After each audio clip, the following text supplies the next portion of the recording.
விராட் கோலி 35வது பிறந்த நாள்ல அடியெடுத்து வைக்கிற அவரோட வாழ்க்கையில எல்லா நொடிகளும் சொல்றது என்ன அப்படின்னா, தோல்வியை தோற்கடிச்ச ஆற்றல் உன்கிட்ட எப்பவுமே இருக்கு. அதை எப்பவுமே நீ மறந்துடாத அப்படின்றதுதான். விராட் கோலி சச்சினோட புகழ் மேஜிக்ல இந்தியன் கிரிக்கெட் வேர்ல்டே மூழ்கி இருந்த நேரத்துல தான் சர்வதேச கிரிக்கெட்ல அடி எடுத்து வச்சாரு. கிரிக்கெட்டுக்கு 11 பேரும் ஆடணும் அப்படின்னு தெரிஞ்சிருந்தாலும், யார் அடிச்சாலும் சரி, ஃபீல்டிங் பண்ணாலும் சரி, அத்தனை பாராட்டுகளும் சச்சினுக்கு மட்டுமே ரசிகர்கள் சூட்டிக் கொண்டிருந்த நேரம் அது.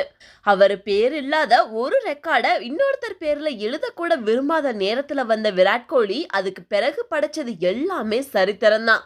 இளம் பாலகனா 2011 உலகக்கோப்பையில விளையாடி முக்கியமான பேட்டிங்ல தன்னுடைய முத்திரைய அழுத்தம் திருத்தமாக பதிச்சாரு விராட் கோலி. அப்போலிருந்து இப்போ வரைக்கும் அவரோட பேட்டிங்ல ரன் இல்லாத போட்டிகளை ஜஸ்ட் விரல் விட்டு எண்ணிரலாம். விராட் கோலி கையில சிக்கிற பேட்டுகள் மட்டும் ரன் மிஷின்களா மாறுறது அவருக்கு மட்டுமே தெரிஞ்ச ஒரு சீக்ரெட். அதனாலதான் இப்போதைய கிரிக்கெட் புத்தகத்தை எடுத்து பார்த்தா பேட்டிங்ல அவரோட வசம் இல்லாத சாதனைகள் சொற்பம் அப்படின்ற ஒரு அளவுக்கு வந்திருக்கு. இதுவரைக்கும் படைக்க முடியாத சாதனைகள் அப்படின்னு நினைச்சு கொண்டிருந்தது கூட தன்னோட பேட்டிங் மூலம் அந்த பக்கத்தையும் நிரப்பியிருக்காரு விராட் கோலி.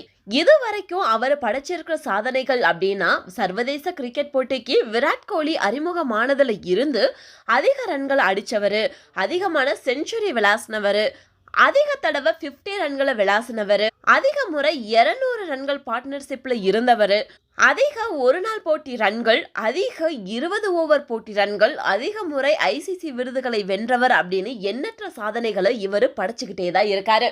இதுல வேடிக்கை என்னன்னா, விராட் கோலிக்கு பின்னாடி யாரெல்லாம் இருக்கிறாங்க அப்படின்னு பார்த்தா அவங்களோட தொலைவு ரொம்பவே மலைக்கும் மடுவுக்கும் இருக்கிற தொலைவுல மற்ற வீரர்கள் இருக்காங்க.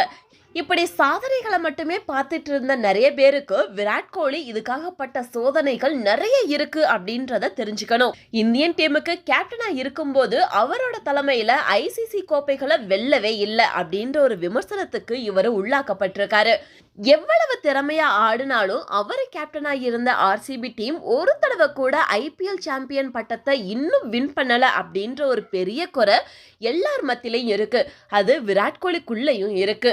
அதை வச்சு அவரை கிரிட்டிசிசம் பண்றவங்க இப்போ நிறைய பேர் இருக்காங்க. ஐபிஎல் வந்தாவே இந்த ஒரு பாயிண்ட் போதும், விராட் கோலியை வச்சு கிரிட்டிசிசம் பண்றதுக்கு நிறைய மீம்ஸ் வந்துட்டு இருக்கோம். 2019 வருஷம் உலகக்கோப்பைக்கு பிறகு கிரிக்கெட்ல கடினமான காலங்களை எதிர்கொண்ட விராட் கோலி ஒரு தடவையும் தன்னோட தன்னம்பிக்கையை மட்டும் விட்டு கொடுக்கவே இல்லை. செஞ்சுரியே அடிக்கவில்லை அப்படின்ற ஒரு குற்றச்சாட்டுகள் அந்த நேரத்துல இருக்கும்போது ஆஸ்திரேலியாவில் அதிரடியா ஆடி பாகிஸ்தான் டீமை வின் பாதைக்கு அழைச்சிட்டு போனாரு. அந்த போட்டிக்கு முன்னாடி வரைக்கும் விராட் கோலி ரன்கள் அடிச்சிருந்தா கூட விமர்சனத்தை எதிர்கொண்டாரு. விராட் கோலியை விரும்புறவங்களை விட ஹேட்டர்ஸே அப்போ அதிகமாக இருந்தாங்க. இருந்தாலும் அதை பொருட்படுத்தாம தன்னோட கிரிக்கெட்டை மட்டும் விளையாடிக்கிட்டே இருந்தாரு விராட் கோலி. ஸ்டார்டிங்ல ஆக்ரோஷத்தோட இருந்த அவர்கிட்ட இப்போ அவரோட ஸ்மைலை மட்டும்தான் இப்போ எல்லாருமே பார்த்துக்கிட்டு இருக்காங்க. விராட் கோலி வீழணும் அப்படின்னு ஆசைப்பட்டவங்க மத்தியில எப்பவுமே ஃபீலிங்ஸ் பறவையா எழுந்து உயர உயர பறந்துகிட்டே இருந்தாரு விராட் கோலி. தனிப்பட்ட சாதனைகளுக்கு அவர் எப்பவுமே விளையாடினதில்லை. சர்வதேச கிரிக்கெட் சேசிங்கின் போது கூட அதிக ரன்கள் அடிச்சவரு, அதிகமான செஞ்சுரி அண்ட் அரை சதங்கள் விளாசினவரு அப்படின்ற ஒரு சாதனையும் இவர் வசம்தான் இருக்கு. இவரோட டீம் தன்கிட்ட எக்ஸ்பெக்ட் பண்றது எல்லாத்தையுமே இவர் ஒரு தடவையும் நிராசையாக்கியவர் இல்ல விராட் கோலி. இந்த வருஷம் நடக்கிற இந்த உலகக்கோப்பை கனவும் அவர் வசமாகட்டும் அப்படின்னு சொல்லி இந்த பிறந்த நாள்ல அவரை நம்ம எல்லாரும் சேர்ந்து வாழ்த்தலாம். Happy birthday Virat Kohli.